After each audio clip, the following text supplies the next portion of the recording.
చేరి కొందరు భోజనమిచ్చిన కొందరు చీయని పల్కిన వీరు సమంగా తలచెదరు.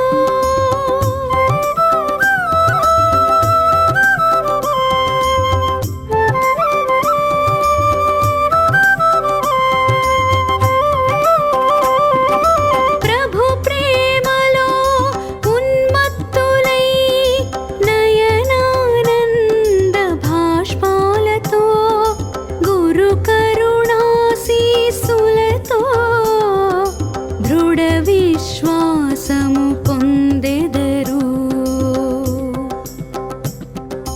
లోక కళ్యాణమే శ్వాసిస్తూ ఎల్లప్పుడూ తిరిగే వేళ వారెవరిని నిందించినా అది ఆశీర్వాదమయ్యేను.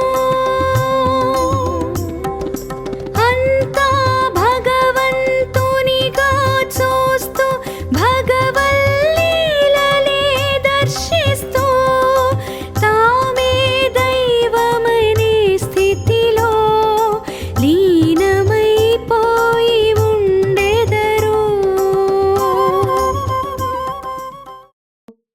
ప్రభువులో లీనం అయిన వారికి కొందరు మంచిగా భోజనం పెడతారు, కొందరు చిత్కరిస్తారు. కాని భోజనం పెట్టినా చిత్కరించినా వీరికి అంతా సమానంగా తోస్తుంది. ప్రభు ప్రేమలో ఉన్మత్తులైన వారి నయనాల్లో ఆనంద బాష్పాలు దొర్లుతుంటాయి. గురువు యొక్క కరుణ ఆశీస్సుల వలన వారికి దృఢ విశ్వాసం కలుగుతుంది.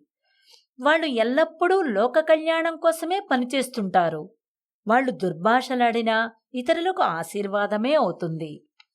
వీళ్ళు అన్ని చోట్ల భగవంతుని దర్శిస్తారు. చరాచర జగత్తులో ప్రభు లీలను దర్శిస్తారు. అహం బ్రహ్మాస్మి స్థితిలో ఉంటారు.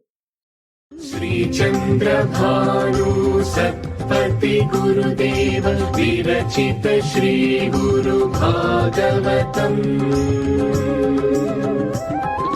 स्वरलय विकसित सुमदन शोभित श्री गुरु चरण समर्पित